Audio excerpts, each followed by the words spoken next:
I have a voice that needs to be heard. I can scream and shout or sing like a bird. I have a voice that was locked inside. I was frightened and ashamed, and all I wanted to do was hide. I have a voice that may tremble and shake. Whether you believe it or not, my voice is not fake. I have a voice that must speak what's true. You may feel it's right or wrong, but my voice knows what to do. I have a voice that will set me free. My voice is the door that holds the key. I have a voice that carries voices from the past. If I speak up now, the voices will last. I have a voice that needs to share. My voice chooses you because I care. I have a voice that craves the exchange. The back and forth is within our range. I have a voice that will tell you a story. It will win your heart. It is full of glory. You have a voice that has been locked inside. It's up to you. You must decide.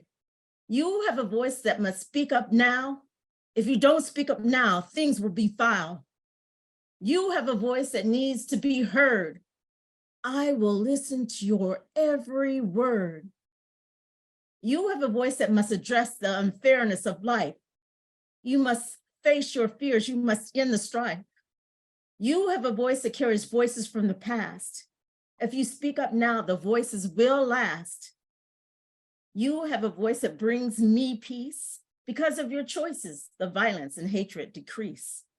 You have a voice together with mine. We can make a stance. We can be so kind.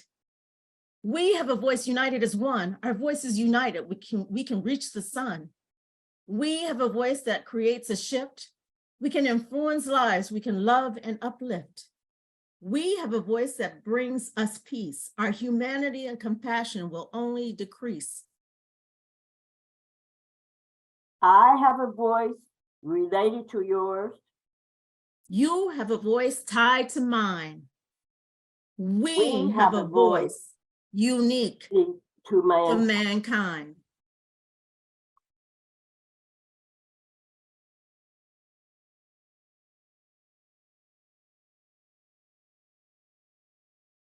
Captured, running, hiding, fleeing, hoping they don't see. Hiding in the African jungle behind bushes and trees, fleeing and hoping they won't capture me. Running, falling, fleeing, hoping they don't see. Falling, bruised, bloody and pleading, fleeing and hoping they won't capture me. Running, hiding and waiting, hoping they don't see. Waiting for darkness, hoping to shield me. Fleeing and hoping they won't capture me. Running, hiding, fleeing, hoping they don't see. Praying, sweating, and filled with anxiety. Fleeing and hoping they won't capture me. Running, falling, hiding, waiting, praying, hoping they don't see. Bloody, roped and shackled, this can't be. Fleeing and hoping they won't capture me.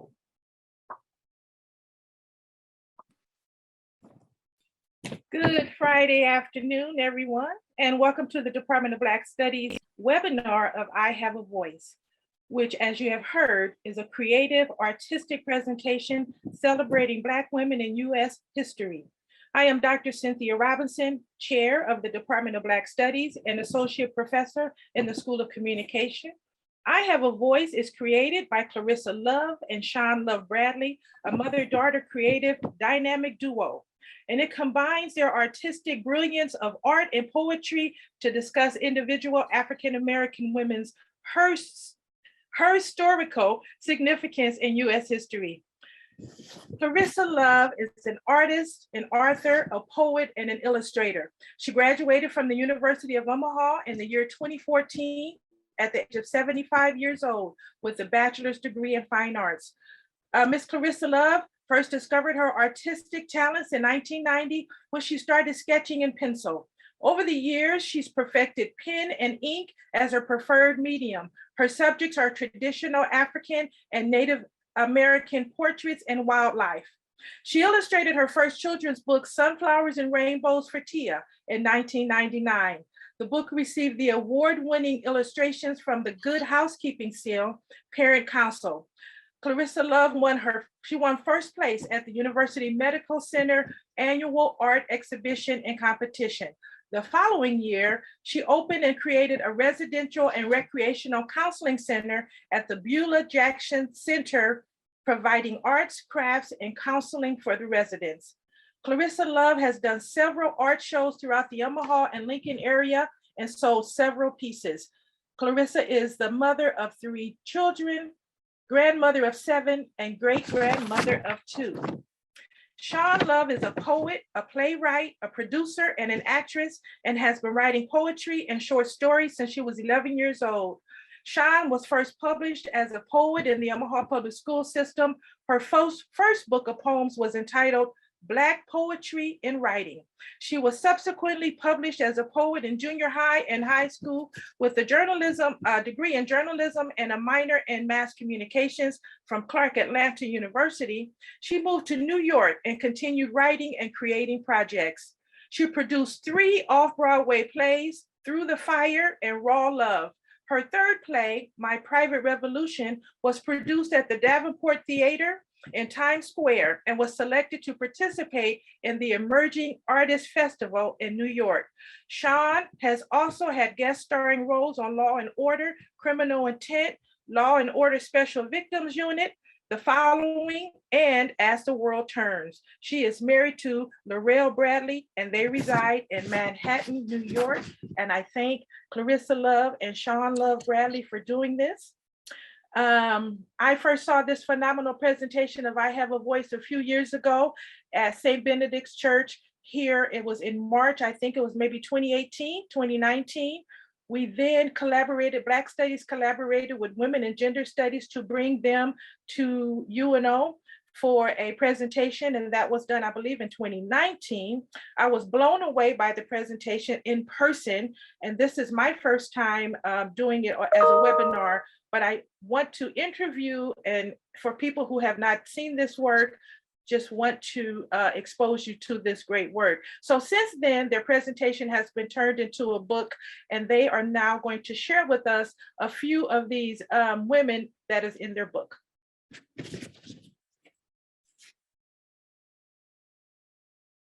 Dr. Rebecca Crumpler, 1831 to 1895, graduated in 1884 from the New England Medical School for Women. Also, first woman to write and publish a journal specialized in the care of women and children. She moved to Virginia in 1865 to care for 3 people through the Freedom Bureau, and the freed people, of course, were slaves. She moved to Hyde Park, New York, where she died March 8, 1995. There was no one there to ease our pain, no one to relieve the suffering or the strain. There needed to be someone to heal the hurt, someone to give their shirt off their back or their skirt. There was a need to treat illness and cure hope, offer a remedy and a way for us to cope. A place that was a safe haven for us as human beings, a person that was there to help the scene. Doctor or nurse, healer for them all. I helped to cure our hearts when they were raw.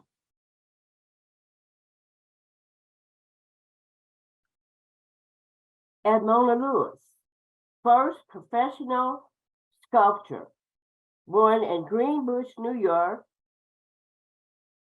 and her known as Wildflower, was given the honor of sculpting the bust of Colonel Robert Gould, who led the 54th Regiment of Black soldiers in the Civil War. Also known for the sculpture, Edmona was also known for the sculpture Forever Free, depicting a slave man freed of his shackles. Forever free. Free spirit from the very start. My experience would help me to start. Standing up against injustice would be my heart. Forever free was my mission to chart. Forever free was in my mind, my art and my sculpture, a one of a kind. The wilderness in nature was my sign. My heritage was intertwined. My passion for life was to be free. My fight for justice dire, my freedom for all was my desire to rid the world of the history transpired. I live my life on my own terms, forever free as what I learned. Stay true to yourself before you get burned, and don't give up before your turn. Traveling the world at no cost, living my life and being my own boss. Forever free would be my cross, sharing my heart, but my heart got lost. In the end, freedom would be my friend, for I used my creativity until the end. No one can stop me from putting my own spin on the greatest masterpiece was my personal win. Forever free is how I live my life, in spite of the setbacks, in spite of the strife. I was able to remove the doubt, remove the knife, and live forever free in the here, now, and afterlife.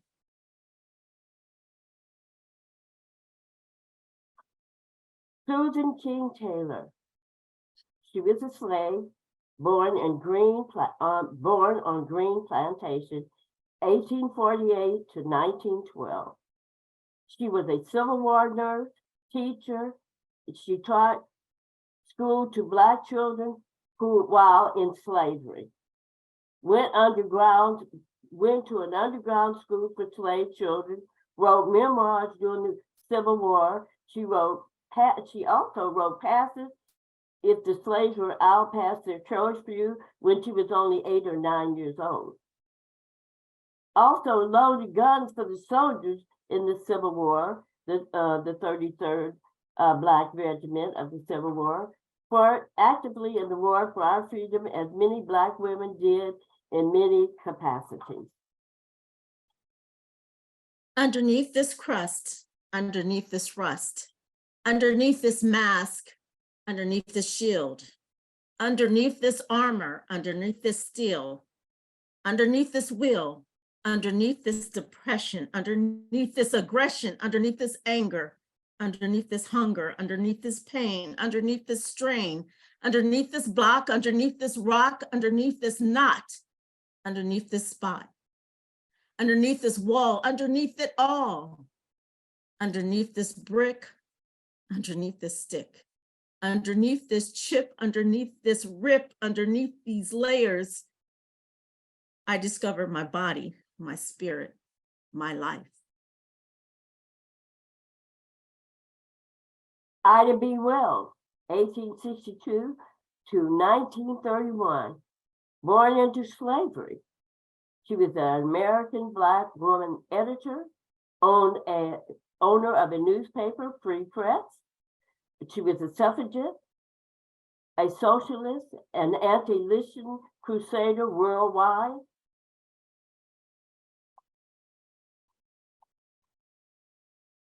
She also sued the railroad and won. However, it was rescinded. She started a YMCA in Chicago for Black men. She was the founder of the NAACP.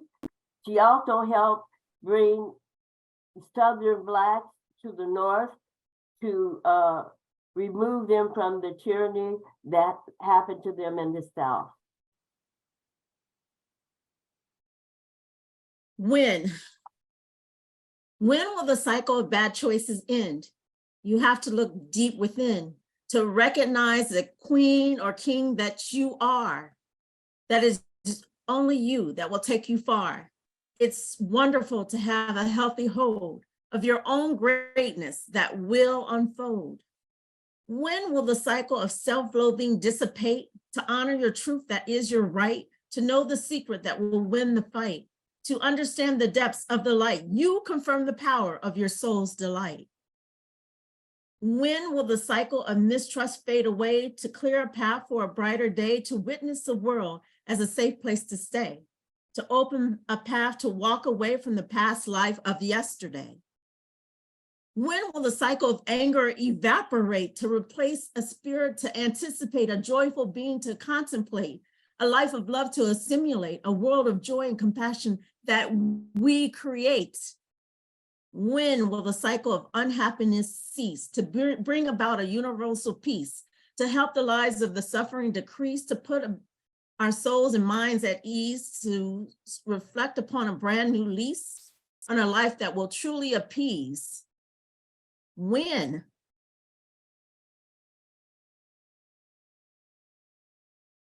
Marian Anderson, 1897 to 1993. She was a contralto, opera, and gospel singer. First Black woman to sing at the Lincoln Memorial with urging of Eleanor Roosevelt. First American woman to sing at Metropolitan Opera, traveled to Europe, and was nationally acclaimed.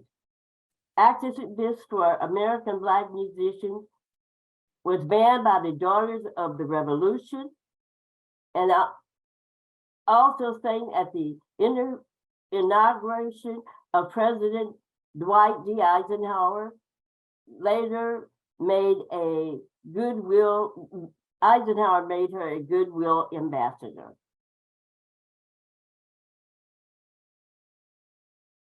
I sung what I believed. I sung what I could achieve. I sung to console my heart. I sung from the very start. I sung to voice my thoughts. I sung to not be distraught. I sung a song of love. I sung to my God above. I sung deep within my soul. I sung so you would know. I sung what you believed. I sung so you could achieve. I sung to console your heart. I sung from the very start. I sung to voice your thoughts. I sung so you wouldn't be distraught. I sung a song of love. I sung to your God above. I sung deep to your soul. I sung so you would know. I sung to connect with you. I sung because it was true. I sung for the joy. I sung for every girl and boy. I sung so I could smile. I sung for a very long while.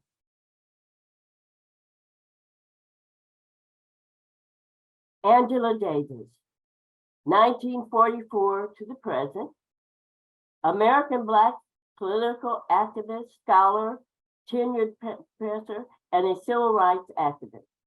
Born in Birmingham, Alabama, I am a writer, activist, professor, and scholar. Organized interracial studies, which were always broken up by the police.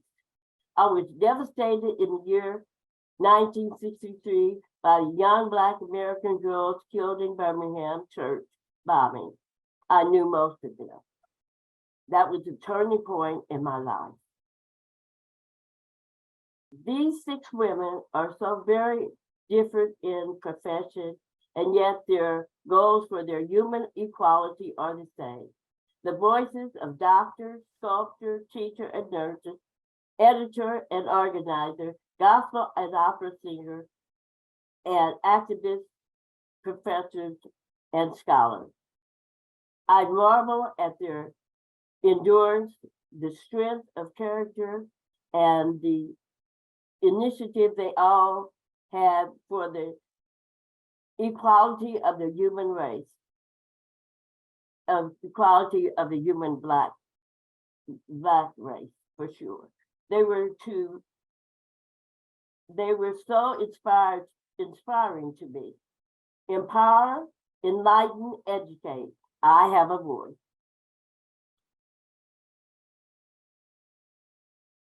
I dreamed of a Cheryl. When I was a little girl, I dreamed of Cheryl who looked like me. Someone who I can look up to, someone I could be. Someone as special. I smiled at my own reflection in their eyes. And then you showed up to my wondrous surprise. You were fierce and outspoken. There was a power in your voice. You fulfilled, you talked of revolution, pride was your choice. Your intellect and courage knew no bounds. You searched for the truth, which was so profound.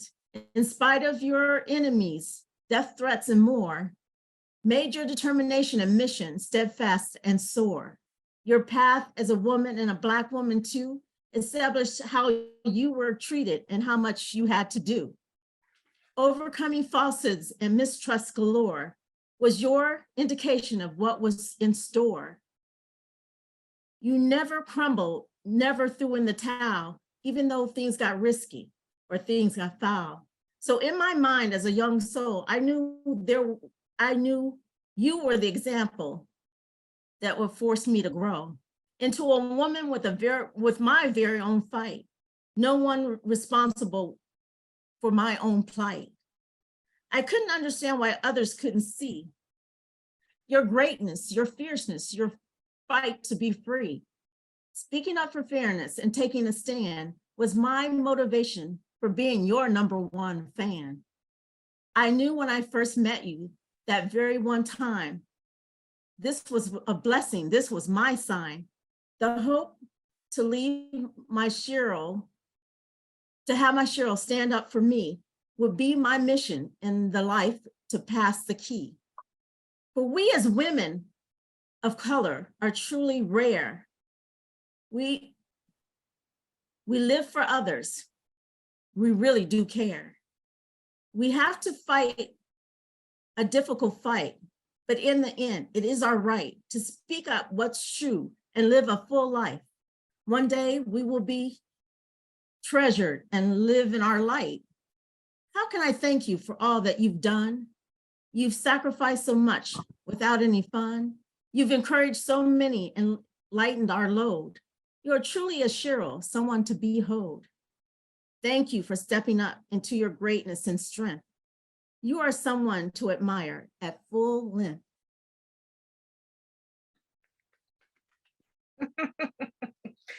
Thank you, Shawn Love-Bradley and Clarissa Love. If you've just joined us, welcome to, this is a presentation of I Have a Voice. This mother-daughter artistic, creative, dynamic duo team has put together lots of portraits and poetry about African-American women who have done great things throughout US history. Miss Clarissa, I know you're the illustrator, you're the artist, you're the pen and pencil person, and I know Shawn, you are the poet and the actress. So, but I just want to ask how this I Have a Voice, how it came to be. Shawn, do you want me to answer that? Or would you like to? You can start. All right. Well, it came about when I was going to college, actually. Well, Shawn and I had talked about doing a book in about 1995 or 96. Well, and then, nothing came of it. We just were kind of making conversation. But when I was going to UNO, I spent a lot of time in the library. And I was so astounded at the women, the Black women that I had no idea about, nothing. And I spent most of my time in the library. I missed a couple of classes in the library, to tell you the truth. And I knew that that had to be shared. And so I really talked Shawn into her poetry, because the uniqueness of Shawn's poetry, unlike any poetry I've ever read, is that she does spot on to the person. She really does it. That's very unique, that she does spot on poetry. So she had to work with me on this book. And so that's actually how it got started. How did you decide which women to include? Well, for the first book, I pretty much decided the women because I never heard of them. So when I first saw the we decided together, we had a dialogue and we decided together because okay. yeah, okay. But a lot of those people, I have the reason why I had never heard of. Yeah, And well, I mean, there are people like Angela Davis that I wrote the poem dedicated to her, Shiro, because I did actually meet her once before, and I was just so amazed by her. And she had this big afro, and I remember as a little girl, I was trying to get an afro, but my hair would never, it would Afro. always flop. So, but her afro was so perfect, and I was like, "Ooh, I want that." But I think just really having someone, like I said, that look like me. And I think we're talking about that even more today of inclusion, but inclusion for us means, like my mom said, is knowing who these women are, because we don't know who they are. I mean, and that's really going to inform us as our future and where we go from here, is to really know our past. And so, yeah, my mom and I had dialogue about it, and we sat and went back and forth and stuff. She did most of the research, but I we did have a dialogue about, like, covering all aspects of Black women, not just in one field. We had women, poet, and the different there are different avenues of professionalism. And I know we've only did 6 so far here today, but when I saw this in person, were there like 15 different women, and every one of them had those huge portraits, and then there was a story about a narrative about each one, and then also the poem about each one. Yeah. And so I just find that fascinating. I was so blown away by just the whole presentation. The saying, Black women are left out of history books. All the Blacks are men, all the women are white. And so Black women and Black and brown women are left out of history books. And so I just find this so fascinating, and to me so powerful, which is why I keep coming back to it. I think this is my third, I think I've seen the presentation in person twice. I was a part of an interview. And then I also, that's why I wanted to do this webinar, because we want to make sure that our daughters and our granddaughters, but not just daughters and granddaughters, our sons and our grandsons understand the power of Black women throughout history in this fight that we have been fighting. So I just find that so fascinating. How do you, so when I first saw it, it was 17. And I don't know how many you have in the book specifically, but you had 6 here. You had 27 in the book? Yeah. So again, how did you decide which 6 to choose? What made you choose those 6 that you did today? Because Shawn and I worked together, but because each one of them were so similar in goals as far as being helpful to our race, but they each had such different professions. It's very interesting, and many of them are mothers, and that leads me to what I left out. Absolutely, is I really, really appreciate mothers, and that's another thing that I don't think that's addressed. And I think that in our upcoming project, we're going to do 2 mothers, and they don't have to have professions. They don't have to, I think, people, when they catch on to something, they go overboard. I think, it's just the way we are. We go overboard. Women want professions, they want, but the greatest profession, I feel, is being a mother. I really do. Because it's forever. And you don't get fired. Sometimes you wish you did, but you don't get fired. And I have grown kids, and I'm still a mother. And I just really don't think that that's in Mother's Day. I don't mean that. I mean appreciation of mothers. And I think that would be, if I when we finish this project, if I have time and space to do, I'd like to do just one concentrate on mothers. I think because I think that's a lost profession in a way of speaking, to make that true. Okay, okay. And Shawn, I wanted to ask you about the poetry. How do you bring the poetry together?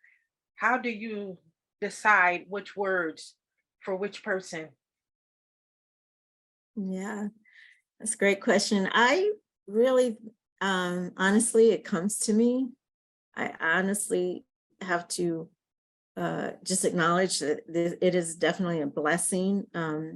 Spoken word and poetry have been a blessing to me, and it's a gift that has been given to me. So a lot of times I'll have dreams about, I'll think about the person, and I'll have dreams about it, and the poem will be there.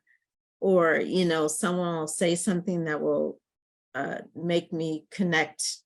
It could be a line or a word that makes me connect to that person, and then the poem grows from there. So I don't have a specific formula. Honestly, I think it's just me just really being in tune with the person, whether I know them or not, really getting to the heart of the person. I think that's important. What is it that person's saying, whether it be giving, loving, and all like really positive attributes that we all have, we all embody. And so I'll pick that one thing, grace. When I think of like Oprah Winfrey, I think of grace. Or I think Michelle Obama, I think grace. And so I might expound on that word but Michelle, like, for example, Michelle Obama's line, when they go low, we go high. And so that to me was like the rhythm of her poem that I wrote for her. It's like, when they go low, we go high. And so then I was able to, just expand on that line, but I didn't put it in the beginning. It's like in the middle of the line, but the rhythm of what she said, it informed that poem for me. So that's. Did you all put like all of your work into this first book? Or did you save some out? Because I know you have another book coming up. And before we talk about that, this first book that was published in 2019, did you put all of your work in that you had so far? Let's say you had 27 pictures, or did you have 50 and you chose the 27? Yeah, because we had for the I Have a Voice traveling show, we specialize in wherever we are. So we had a Malcolm X presentation, and we used Betty Shabazz, and we added, we did another presentation, and we at my mom's church, and we used the first who the woman that first you would ask that. The first we didn't do any special person at the church. What we did do for the first Black person that graduated from the College of St. Mary. Right. Yeah. And so we can create the presentation, wherever we are. And so we do have extra, if you will, extra people, that are not in the book. Yes, we do. Let's talk about the second book coming up. You're going to have another book that's going to be published, and you're going to do some presentations now from the second book coming up. And then we'll pop back on after that. Now, Shirley Chisholm, of course. And I'll just share the just briefly the poem that we have for that. It's called Passing the Baton. Passing the baton from one to another with strength and courage, standing for our sister, our brother. It was a political baton that shaped the race. Speaking out against injustice and racism was a pace. Shirley came out speaking loud and proud. Stacy stood up out above the crowd. Changing the laws was a place of exchange. Both Shirley and Stacy demanded change. From an early time of civil unrest, Shirley took on and Stacy did the rest. But the relay must continue to flow, learning from the past so we can continue to grow. Thank you, Shirley, for giving your life. Thank you for Stacy for dealing with the strife. And so we have a photo of Stacy, the next. So Shirley Chisholm passed the baton to Stacey Abrams, and that's kind of like the setup of the book. We'll have each person passing the baton to the next person within their field of endeavor. So someone asked a question about that. What were we going to do about younger women, older women, and that's our answer. Our answer, that's kind of the answer that always the past, the Sankofa verb, it kind of is my logo, but it's like you have to look back to move forward. And so this is kind of the concept of the book. You look back to passing of the baton to younger or millenniums or whatever the new word is for people, different generations. So that's one thing. And that I'm glad you asked that because someone asked that question on the chat and I'm not looking at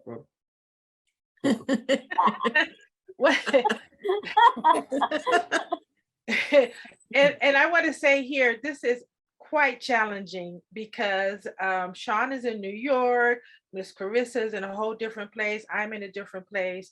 We got people in UNO helping us and someone else, helping us from different places. But I want to talk now briefly about your art, Miss Clarissa, that you do. And these, it's hard to tell because if you're not in person, but to see these are huge portraits of the different people, and now you have these animals. But now the zebras are in oil. The elephant is pencil and marker.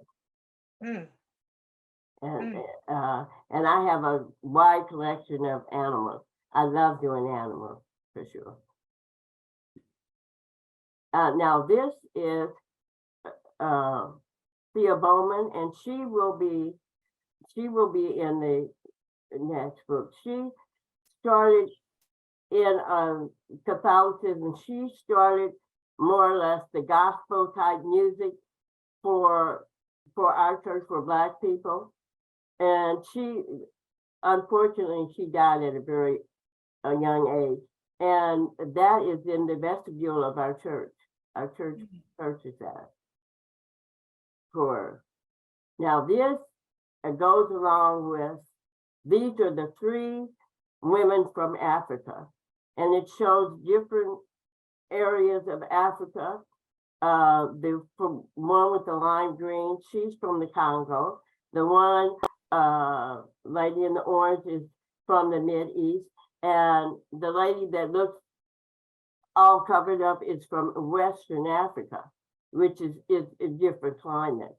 And that is I guess, my standard piece. Whenever I have an exhibition, that goes with me. And that's done in oil. And there again, that's Mother Mary Lang. And the very interesting thing, she was a superior nun. And she started the Oblate Nuns, the only Black order of nuns in this country. And the very interesting thing about her is her name is very similar to mine. Her name is Clarissa Elizabeth Lang, and I really like that.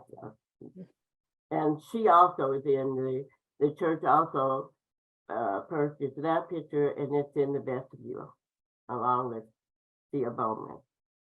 And the picture that you see on the wall is an oral rendition of math. I love doing math. I have a whole way of math, like math. How about that beautiful picture behind you, Miss Clarissa? Um, Simone Biles. Thank you. Simone Biles.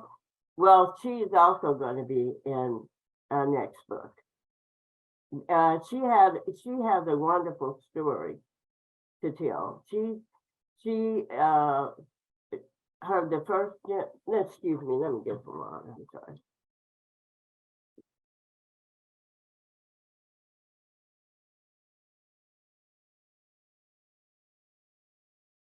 Sorry about that. She's going to be part of passing the baton, and she had a wonderful story. She had a very difficult time with her gymnastics, and her name is Dorothy Durham, was the first Black gymnast to win a medal. However, she died very young. She died at 52, very recently, the lady that's going to be in the book. So I want to ask you both again, maybe to I'm trying to dig deeper, always wanting to peel the onion, as one of my favorite professors, Dr. Pam Smith out of the Goodrich program would say, peel the onion. I want to know how you decide out of all the people in the world who you want to draw, who you want to write about. And what comes first? Shawn, do you ever have a poem, for example, that you have has come to you, and then you take it to your mom and say, "Hey, mom, let's get this person in here." Does that ever happen?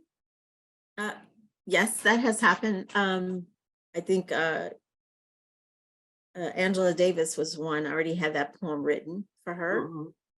And so, yeah, I mean, and it works both ways. I think with the type of collaboration like this, it really has to come from both my mom's heart and what's true to her and what's true to me. And then we meet in the middle. Because because my mom has her generation, I have my generation. Of course, there's another generation after me and on and on. So what we wanted to do was really speak to every generation. And so it really comes down to, who's going to inspire me would be Angela Davis or Serena Williams or, but I also am inspired by some of the, Phyllis Wheatley, who was the first poet, Yeah. and she was, I guess you can say that was my inspiration, and we're going to have in the next book, like Maya Angelou. And so it really just what speaks to my heart, what speaks to my mom's heart, and then, meeting in the middle and really kind of rehashing as mother and daughters do, and until you come up with something, but when you do it out of love, it will happen. I had to laugh at that. No, no. I just do one thing I want. It seems as soon as we decided to do this, it seems to me that the people that we selected, everybody else selected. And so I kind of go, nah, they know about them. And I come up with people that Shawn goes, who? I don't know them. I said, I don't either, but I think the world needs to know them. In fact, there's one lady, but I can't find a match for her. So one lady, her name is Isabel Olivia. And she absolutely was one of the people that founded New Mexico. Mm-hmm. And those kinds of things. I'm always digging. I'm still watch TCM, so you guys know that I like old stuff. I watch that too, and I like old stuff too. Yeah, I want to ask you about these three women here. What made you draw these three women in I this don't, way? I did those, I actually did those when I was going to school. I don't know.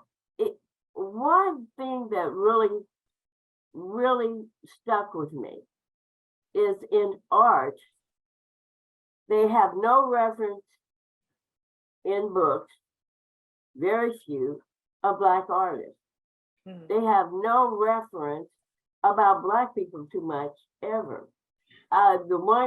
So I began to, that's how I actually began to research.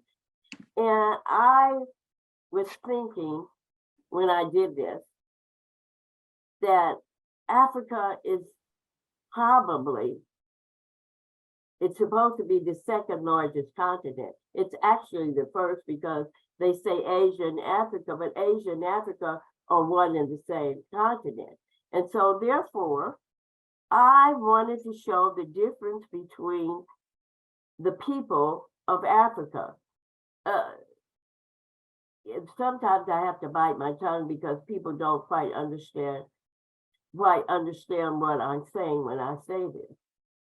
We, the Europeans, have Irish people, they have British people, they have German people, and they're respected as to their own identity. Africa has different people, and they're from different nationalities, and they have different cultures, and that's what really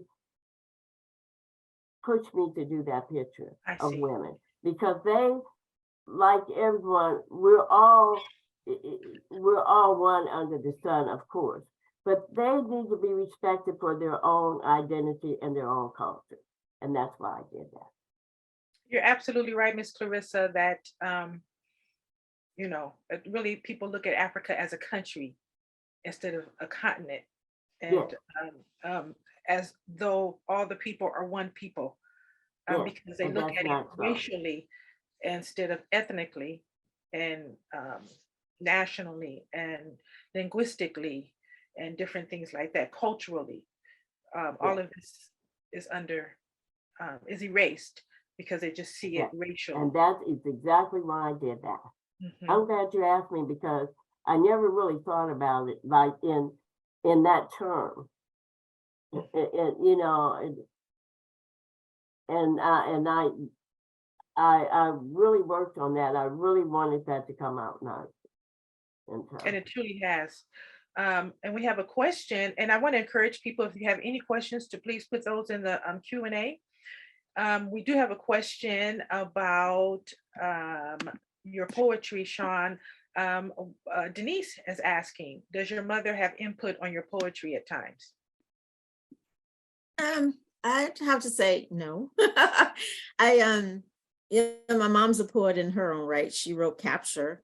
I didn't, know she, well, after she started doing art, she started doing her own poetry. But as a poet, yeah, I come up with the theme, the thought process, and I write it. And like I said before, it really just comes out of me. And I don't have an explanation other than like that it's a gift, and I so am blessed and appreciate that gift, because the whole point and purpose of us doing this book, of my poetry, of my mom's art, is really to inspire and encourage and empower other people. So if I can do that with my spoken word, then that's a gift and a blessing. I'd like to share something about Shawn. Shawn works on set, and she has written poetry for many of the people, like what is it, the Martin? She's written poems for Martin. She's written poems for I'm sorry, names just leave me right now, but she's written many poems for not just her card, but for many of the stars on set. She does, and she just writes. That's how she expresses her love and admiration to writing about through her poetry. And as far as that is a God-given gift that I have nothing to do with. The one thing that I want to say for as a parent, I kind of let my kids search for their own image, their own entity, and I always have done that. Yeah. Shawn, what was that like for you as a child?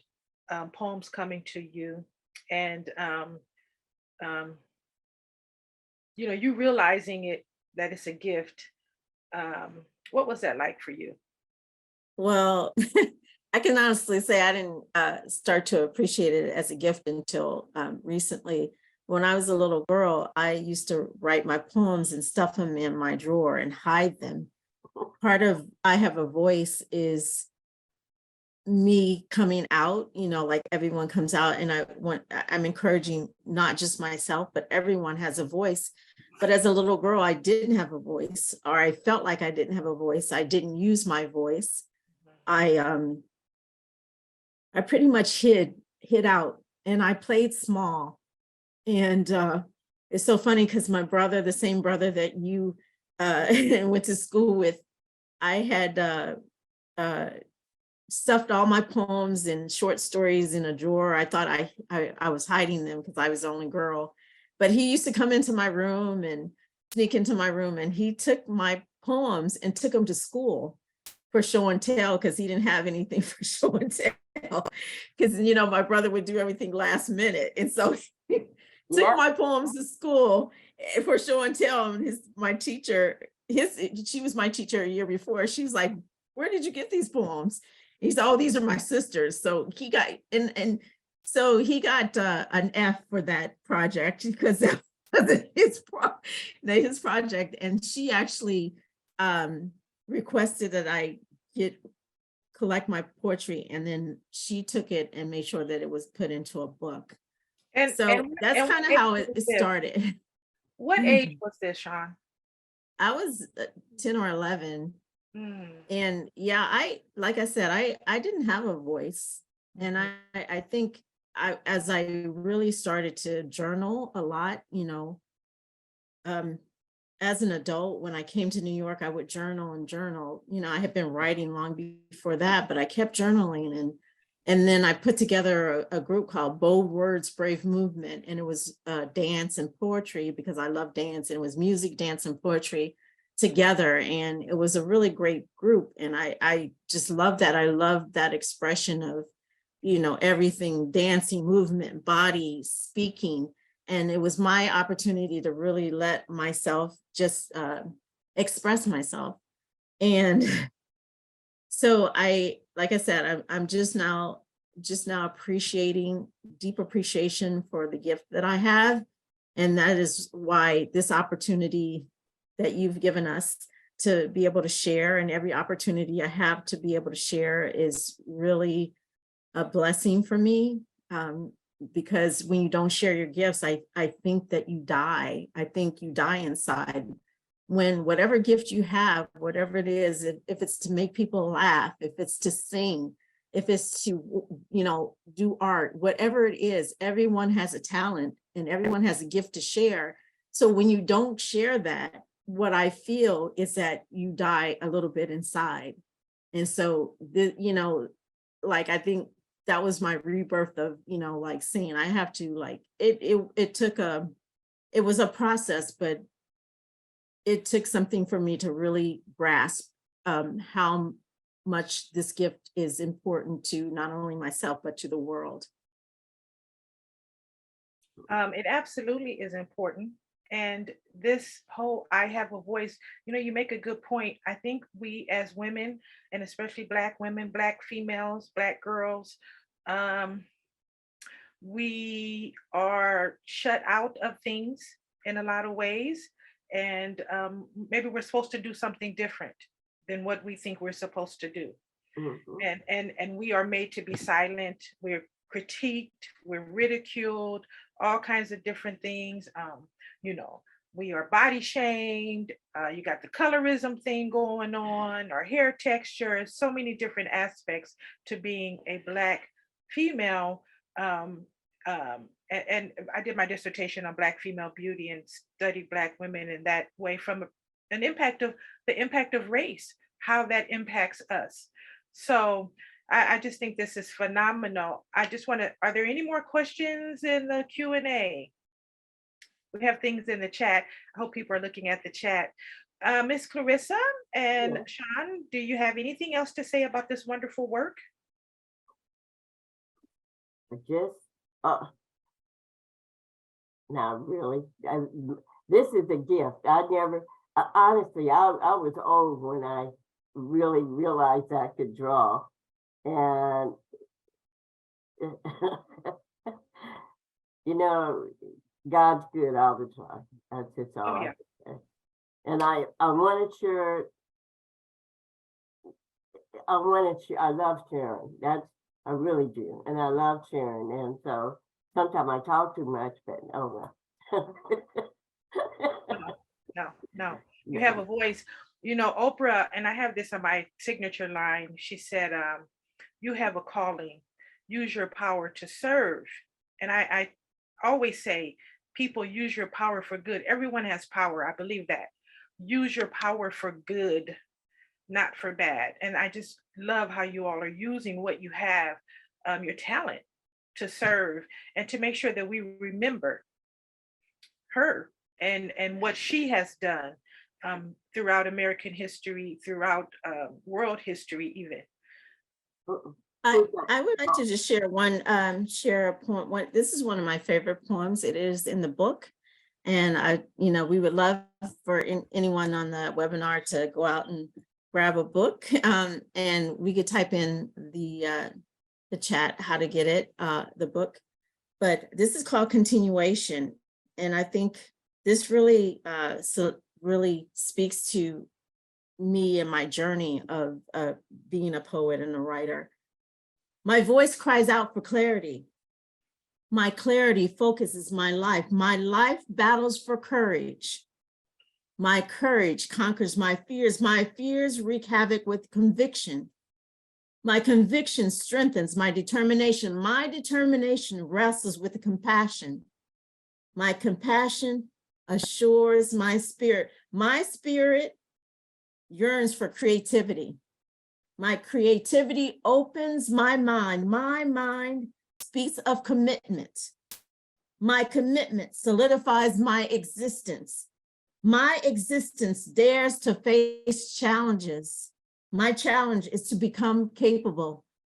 My capability is contingent on my courage to have conviction, to be compassionate and creative, and make a commitment to challenge my life.